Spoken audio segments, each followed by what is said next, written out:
Story 1. I was never one to believe in ghost stories. I'd always rolled my eyes at people who swore they'd seen something impossible, chalking it up to overactive imaginations or just plain lies.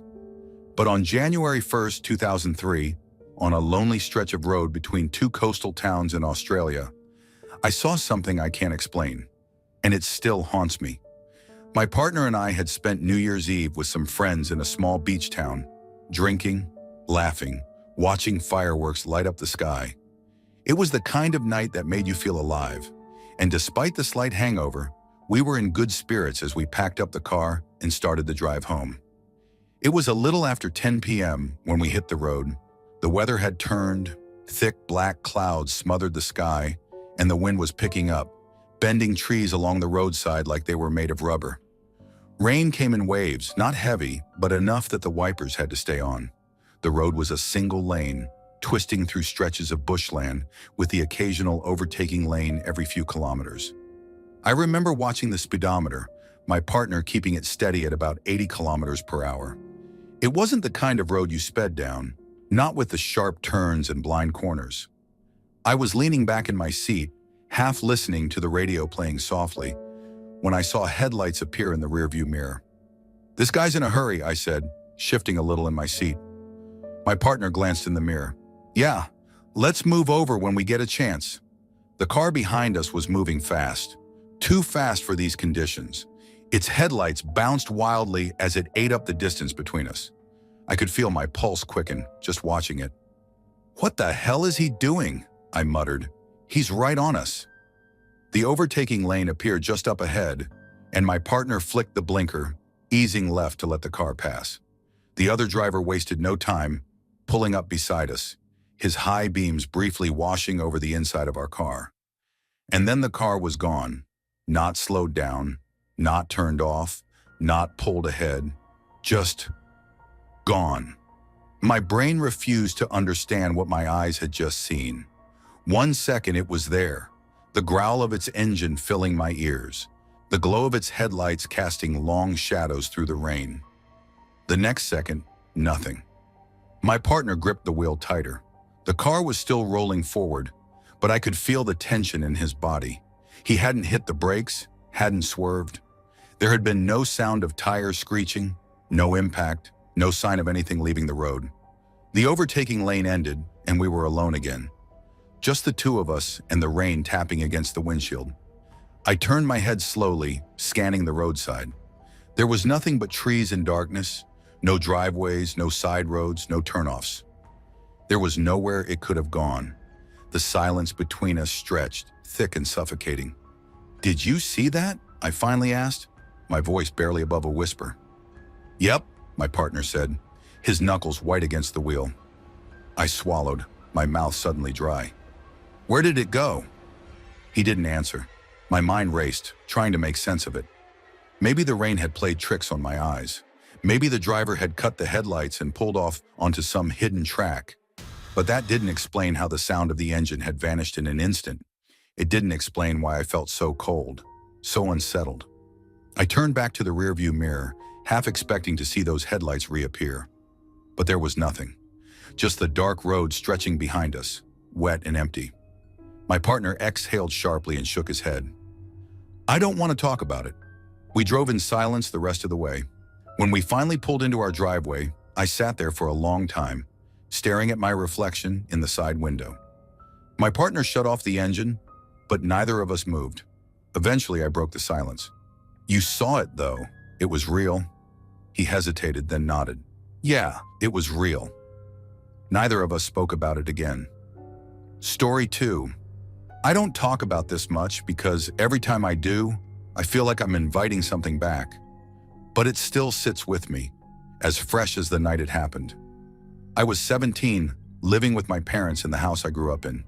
It was a 2-story place, old but sturdy, tucked into a quiet neighborhood where the nights were still and the dark felt deeper than it should.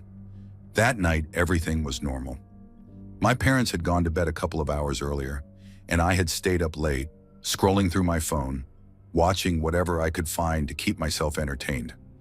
I remember the dim glow of the screen being the only light in my room. Eventually, I decided I needed to sleep. I turned off my phone, rolled onto my side, and closed my eyes. But for some reason, I couldn't shake the feeling that I wasn't really alone. You know how sometimes a silence feels too thick, like the air is pressing in around you? That's how it felt. I must have fallen asleep at some point though, because when I woke up, it was pitch dark, and I had that weird disoriented feeling, like I wasn't sure where I was for a second. Then I remembered. I had to feed the dog. I had completely forgotten before going to bed. My dog Bandit always slept in his kennel downstairs. If I didn't let him out first thing in the morning, he'd whine until someone did. I figured I might as well do it now so he wouldn't wake everyone up at dawn. I got out of bed still half asleep and made my way downstairs. The house was dead quiet. No creaks, no hum from the fridge, just nothing. That alone made me pause for a second. Our house was old. There was always some kind of noise, especially at night. But that night, nothing. I shook it off and kept walking. The only light came from the street lamp outside, filtering in through the living room window. Just enough to see shapes and outlines. As I moved through the house, I passed by the kitchen cabinets, just before the hallway that led to where Bandit's kennel was. And then, right next to my ear, a whisper.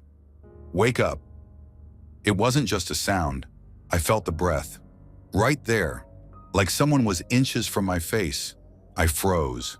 Completely. Every single part of me locked up like my brain couldn't even process what had just happened. I didn't breathe. I didn't move. I just stood there, staring straight ahead, my whole body cold. It wasn't my dad.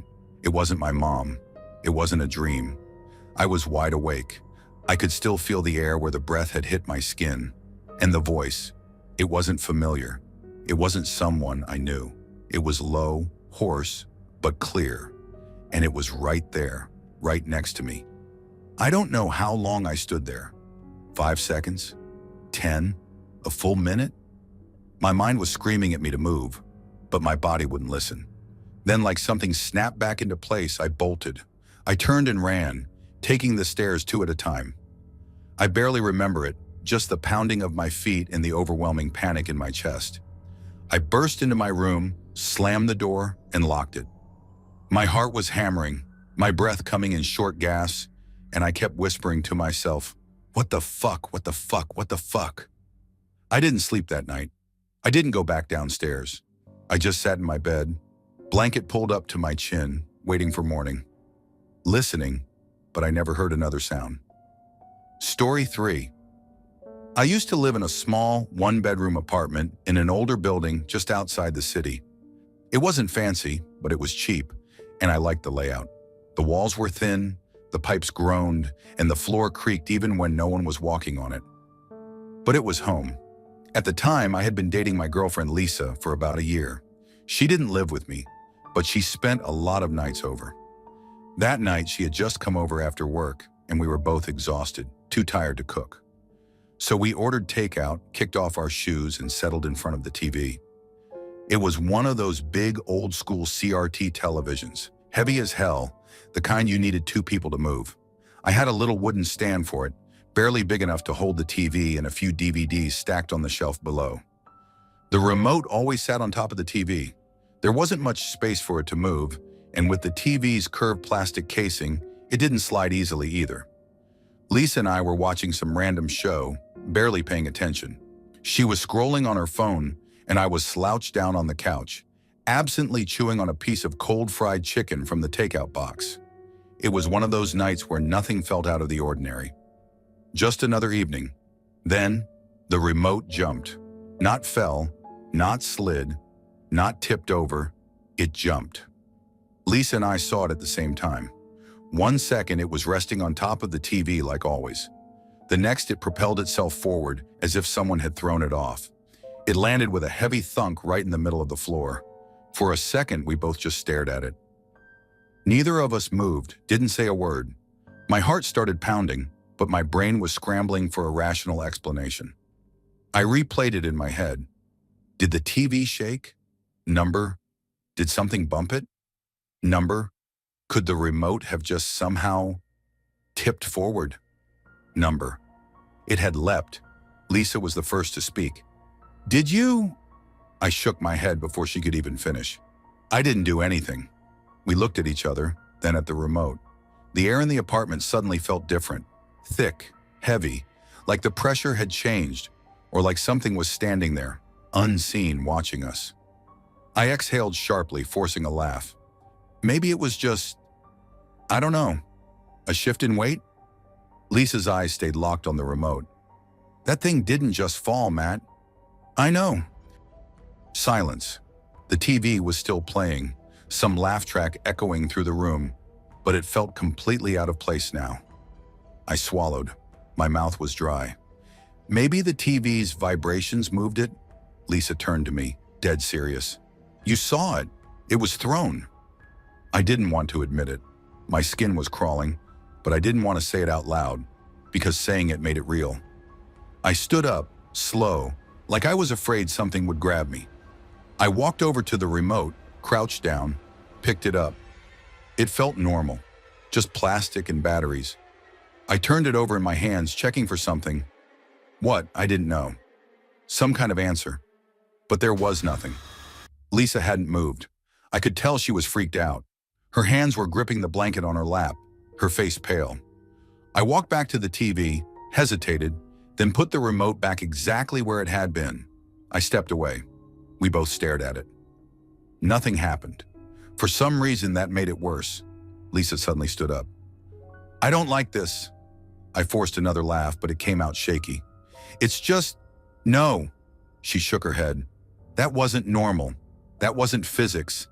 That was... She stopped. Her eyes darted around the room like she was expecting to see something standing there. I ran a hand over my face. My stomach was twisting itself into knots. Okay, I said, swallowing hard. Let's just think for a second. There's gotta be an explanation. Lisa's voice was quieter now. Like what? I didn't have an answer. A deep, sinking feeling settled into my chest. The kind of feeling you get when you realize you're not alone when you thought you were. The kind of feeling that makes your instincts start screaming at you to leave. Lisa backed toward the couch, wrapping her arms around herself. Matt, I want to go. I looked at her, then back at the remote, still sitting where I had put it. Everything in me was screaming to say yes, to leave, to not think about it. But part of me didn't want to acknowledge it, didn't want to believe that something had just happened in my apartment that I couldn't explain. I took a deep breath. Yeah, I said. Okay. We grabbed our things. Neither of us spoke as we put on our shoes. I turned off the TV, but even in the silence, the apartment didn't feel empty.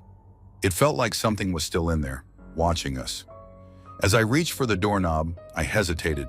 For the briefest second, I had the sick, awful feeling that if I turned around, I'd see something standing there. I didn't turn around. I opened the door. Lisa practically ran out ahead of me. I stepped out, shut the door behind us, and locked it. We went to her place that night. I moved out of that apartment a year later. Nothing like that ever happened again. But I never put a remote on top of a TV again either. Story 4. I used to do pest control.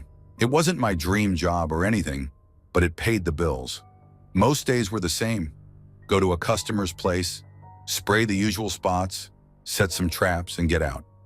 But there was one job, one single event that made me question everything I thought I knew about reality. It happened in a small office building. I don't even remember the company's name anymore, just that it was some kind of insurance or accounting firm.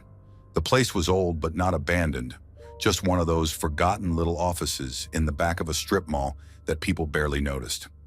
I had never been there before, but they had called about a roach problem, so I was sent to do a first-time treatment. I parked outside, grabbed my gear, and walked in.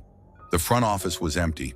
The lights were on, but the place had this weird stillness, like nobody had been there for a long time. The air smelled stale, like dust and something else I couldn't put my finger on. As I stepped inside, I noticed something odd right away. A couple of framed pictures that were supposed to be hanging on the wall were on the floor, leaning against the baseboard. One was cracked. I looked around the room. Papers were scattered off a desk, like someone had thrown them in frustration. Maybe a break-in? But the front door had been locked when I came in. I didn't think too much of it. Offices get messy, people get frustrated. I picked up the frames, set them aside, and gathered the papers enough to clear a path for my work. I had a job to do, and the sooner I finished, the sooner I could leave. I started my treatment, moving from room to room, spraying along the baseboards, checking for any signs of infestations. Nothing out of the ordinary except that eerie silence that made me feel like I was being watched. Then I got to the restroom. It was a single-occupant restroom, just one toilet and a sink. The door was closed, so as a courtesy, I knocked before entering. 3 knocks. Silence. Nobody answered, so I opened the door and stepped inside. The restroom was small, cramped, the kind of place you don't want to spend more than a minute in. I did my usual sweep, applied treatment along the edges of the floor, and checked under the sink. Nothing out of the ordinary. I finished quickly and out of habit, closed the door behind me as I stepped out.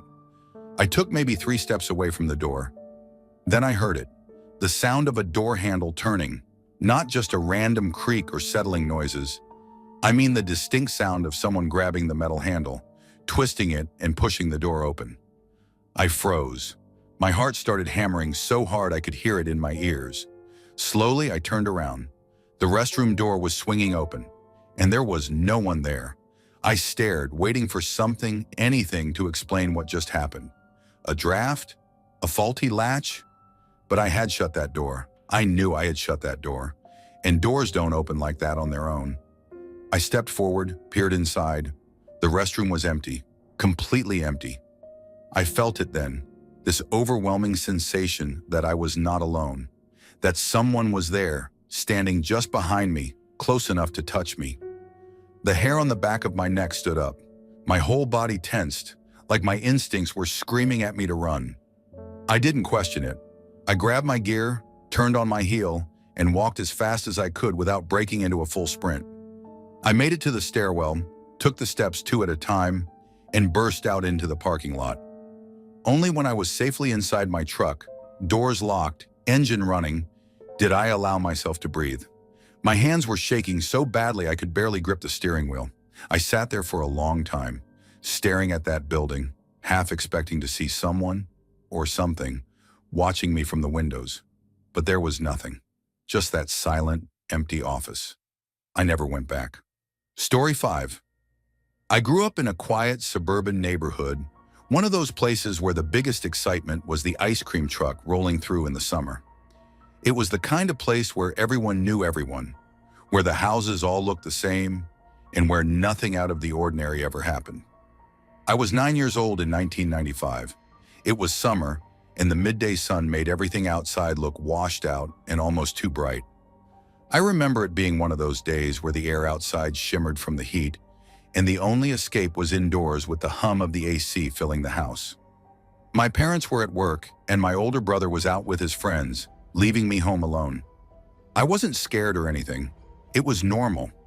I had the whole house to myself, free to watch TV, play with my toys, and sneak as many popsicles from the fridge as I wanted without anyone telling me otherwise. I was in the kitchen when it happened.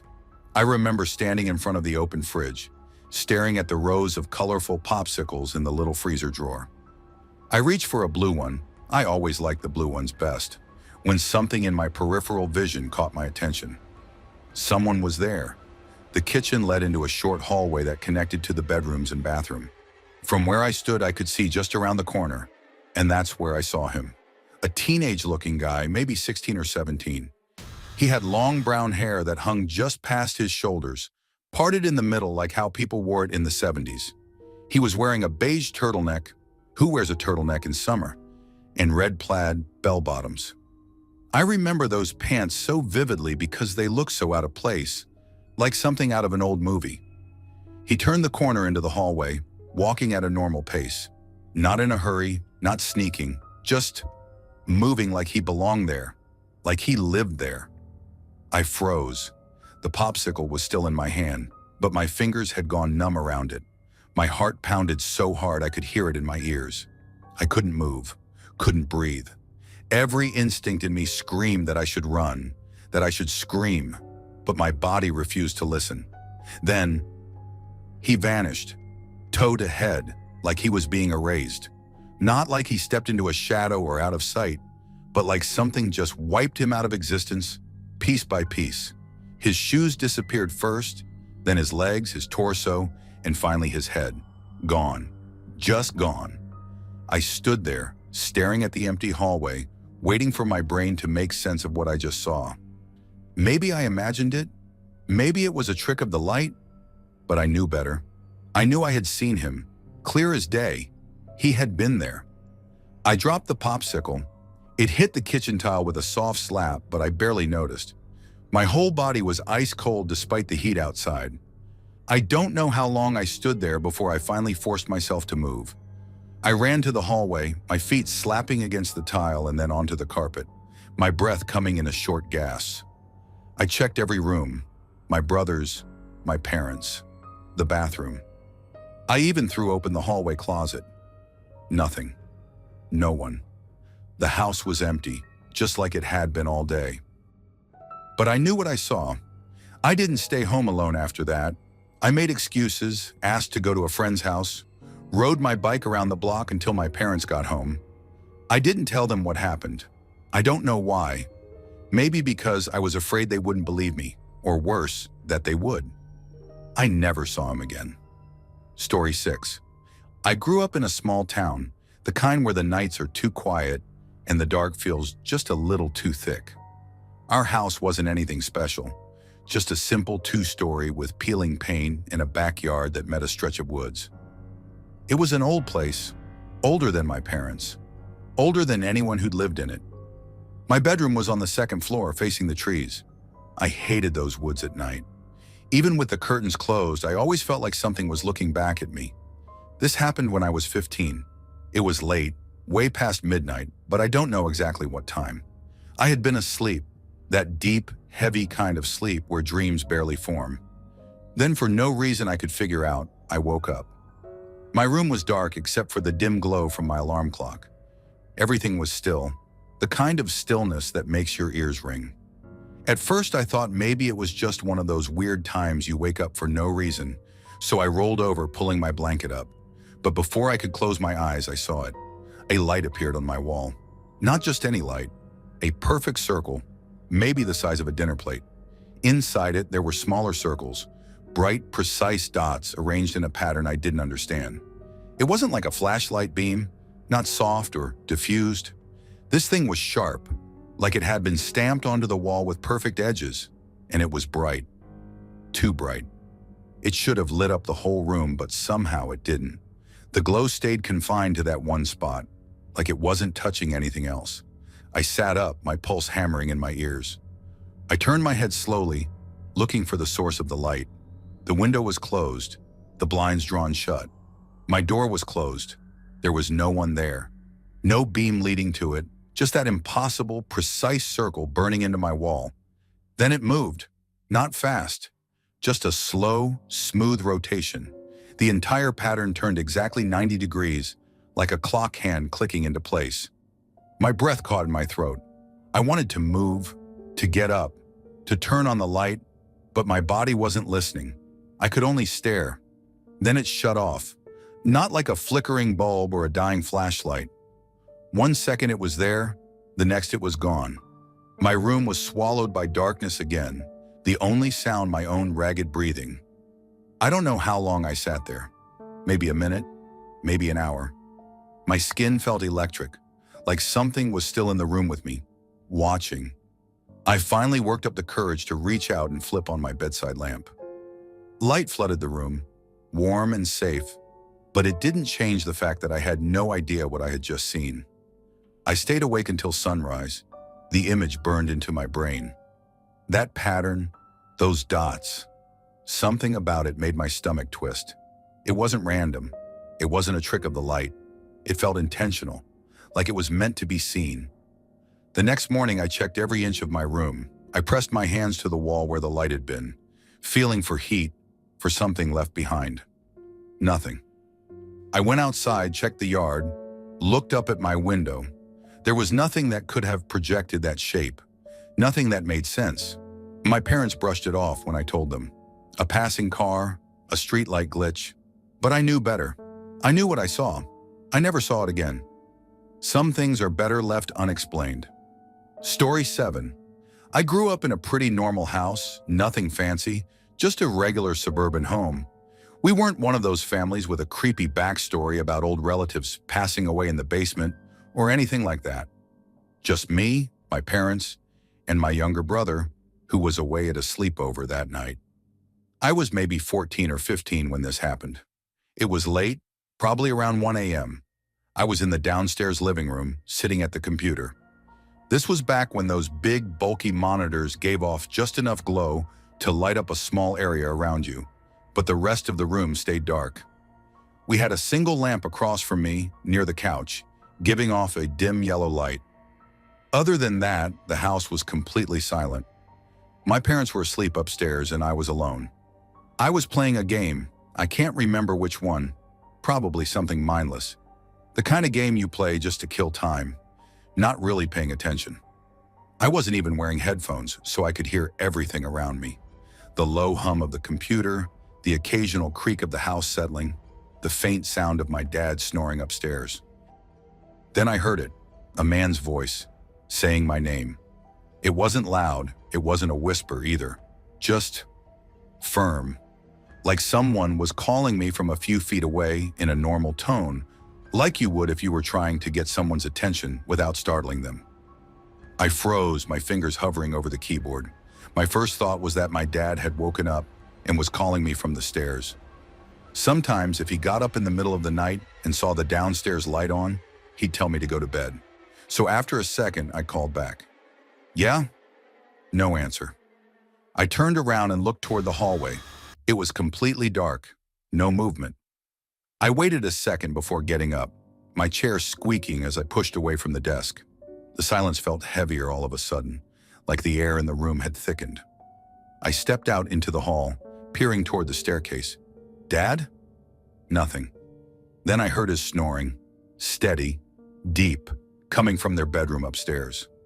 I stood there for a second, trying to shake off the weird feeling crawling up my spine. Maybe I imagined it. Maybe I was just tired. I had been up late the night before, and sometimes, when you're sleep-deprived, your brain plays tricks on you. That made sense. I walked back to my chair, telling myself I was being stupid. I sat down, exhaled, and unpaused my game. Then it happened again, my name. But this time, it was closer, right beside me. My whole body jerked and I spun to my left, expecting to see someone standing there. But there was nothing, just empty space. My breath got stuck in my throat. My chest felt tight. Every hair on my arm stood up. I wasn't just scared, I was absolutely paralyzed. And then, the lamp flickered, the one across the room by the couch. It buzzed, the filament inside the bulb humming louder than it should have. The light flickered again, faster, almost like it was struggling to stay on. Then, pop! The bulb exploded. Glass sprayed onto the floor, a few shards hitting the coffee table.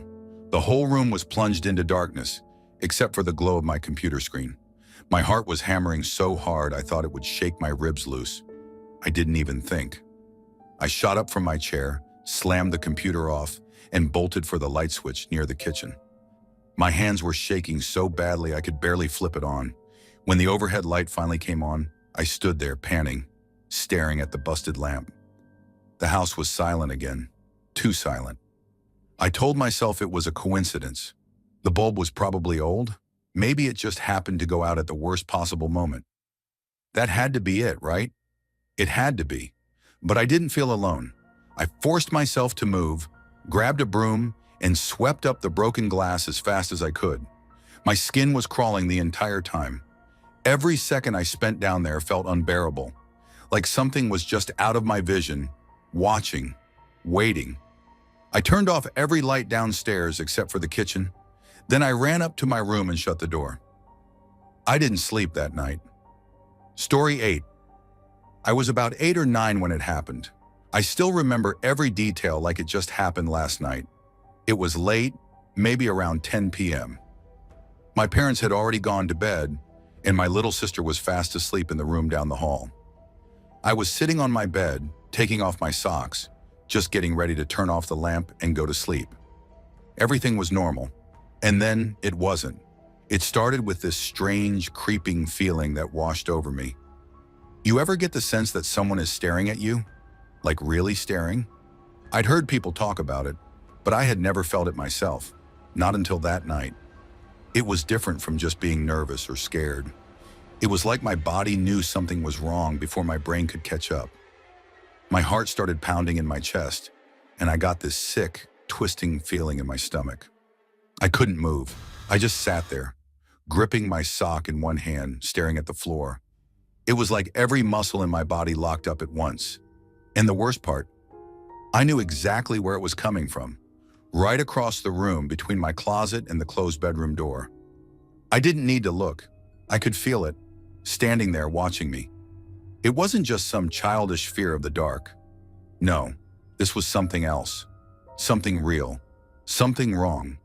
My body was screaming at me to run, to hide, to do anything but sit there frozen like a statue. But I couldn't. I just kept staring at the floor, hoping, praying that if I didn't acknowledge it, maybe it would go away. Minutes passed, or maybe just seconds. I don't know. Time felt weird, stretched out and suffocating. Finally, I forced myself to think logically. This was stupid. There was nothing there. I was just scaring myself. If I looked up, I'd see that the room was empty and everything would go back to normal. So I did it. I looked up, and my heart nearly stopped.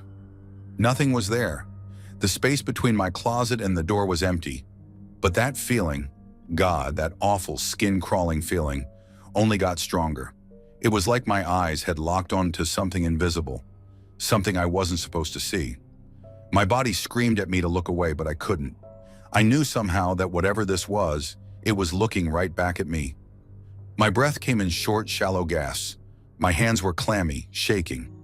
I wanted to call out for my parents, but my voice wouldn't come. My room was silent, but it felt like there was something pressing against my ears, something heavy, like the air itself had changed. I don't know what came over me, but I decided, no, I needed to do something. Sitting there frozen was only making it worse. If I ran, it would chase me. I don't know how I knew that, but I did. So instead, I stood up, slowly, deliberately. My legs felt like they were made of lead. My whole body was screaming at me to stop, to sit back down, to pretend I never felt anything at all.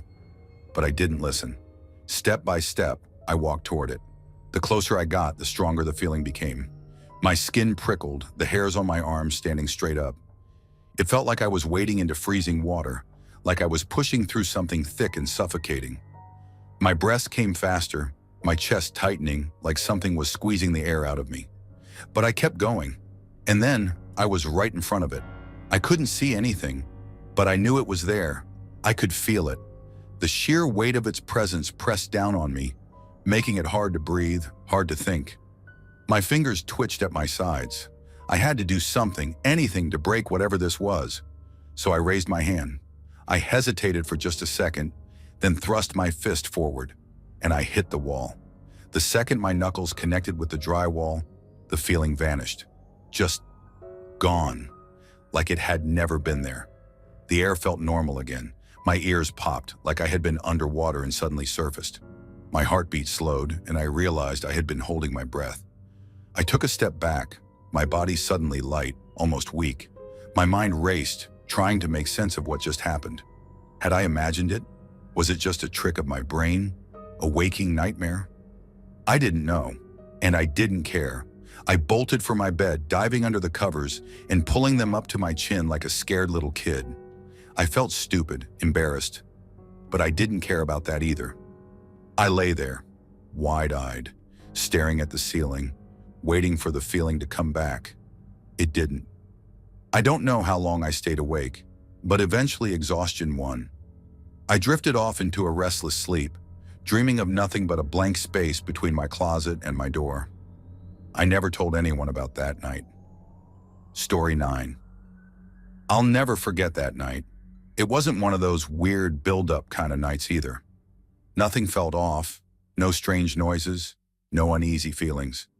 It was just me and my husband doing what we always did, watching TV in the living room, winding down after a long day.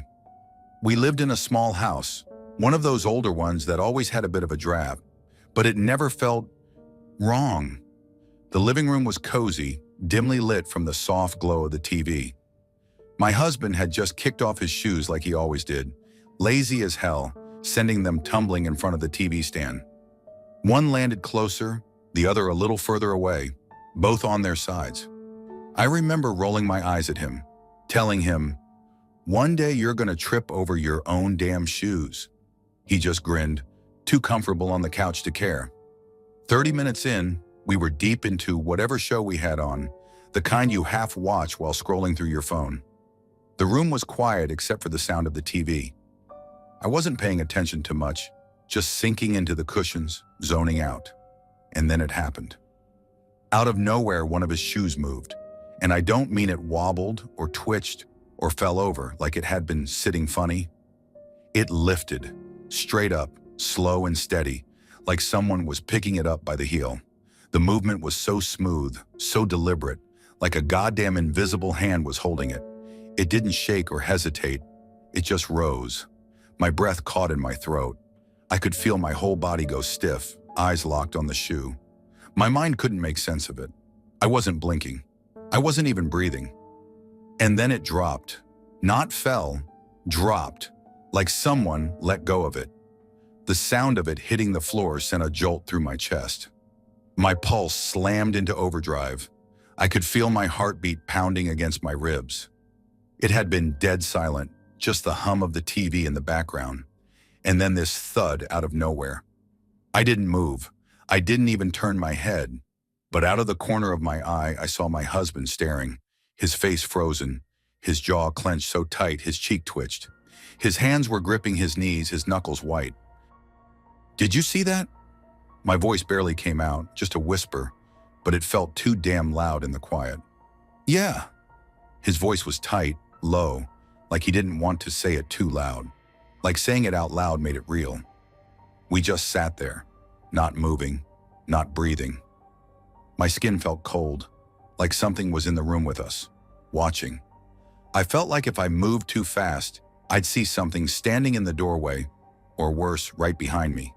A full minute must have passed, maybe more. The TV kept playing, but it sounded far away, like it was coming from another room, another house. Everything felt off, like the whole damn world had tilted just slightly, like reality itself was bending around us. I could feel my eyes getting bigger, my chest getting tighter. My hands were clenching the couch, nails digging into the fabric.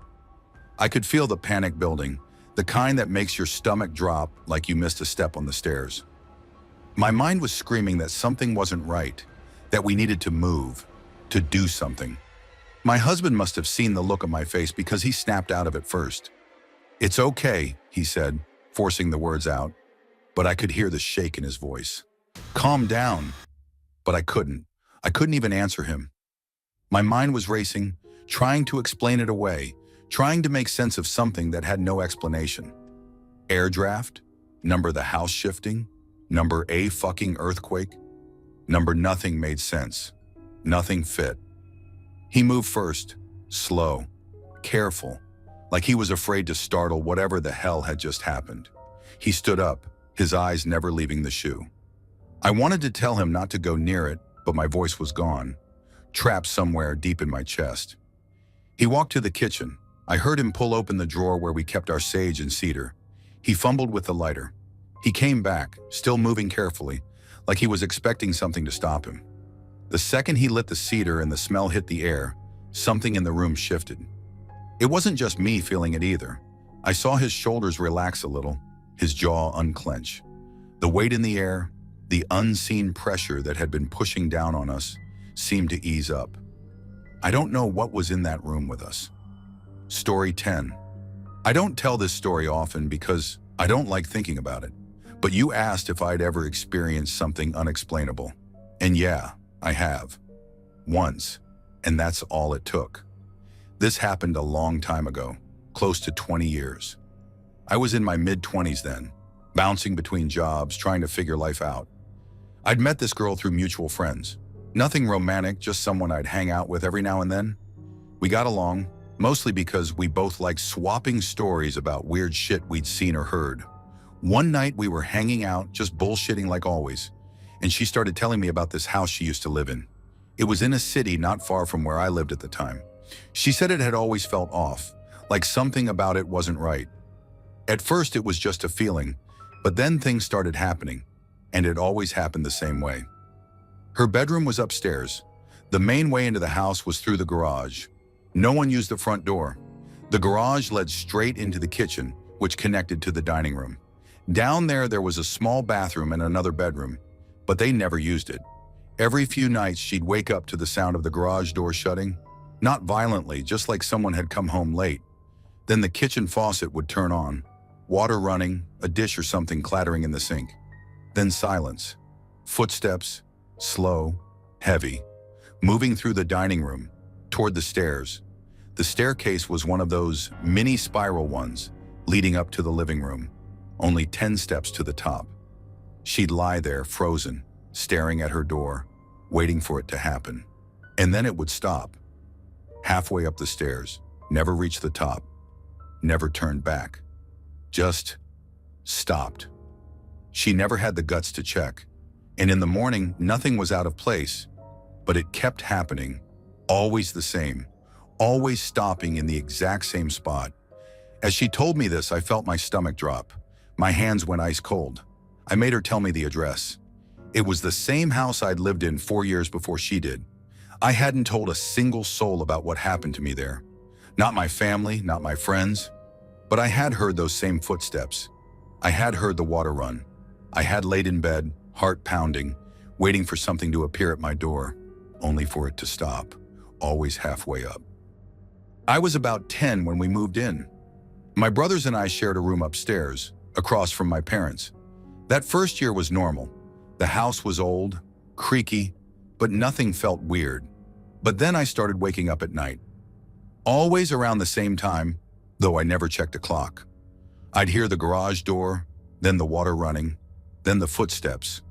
At first I thought it was my dad coming home late, but when I asked him one morning, he just frowned and said, "I was home all night." It kept happening. Once a week, maybe twice. I'd lay there staring at my bedroom door, waiting. My brothers never woke up. My parents never seemed to hear it. It was just me, and it always stopped halfway up the stairs. One night I got brave. I decided I was going to catch whoever or whatever it was. I waited, heart hammering in my chest as the water shut off. The footsteps started, reached the stairs, climbed. 1, 2, 3, 4, 5. I threw my blanket off and bolted to my bedroom door. My hand was on the knob when the footsteps stopped. Silence. I cracked the door open just a little, just enough to see, and there was someone standing there. Not a shadow, not a blur, an actual person, or at least something shaped like one. The stairwell was dark, but I could see enough. The outline of a man, standing on that step, motionless, facing me. I couldn't see his face, couldn't tell if he was looking at me, but I knew somehow that he was, that he had been this whole time. My chest tightened. I tried to breathe, but my body wasn't listening. And then he turned, slowly, not down the stairs, not up them, just toward the wall, like he was facing nothing. And then he took a step, into the wall, gone. I slammed my door shut, threw the blanket over my head, and forced myself to believe it was a dream. Never told my parents, never told my brothers.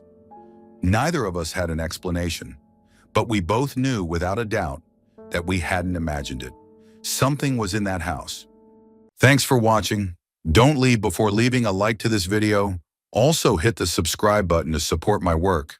And as always, have a horrific nightmare, my dear.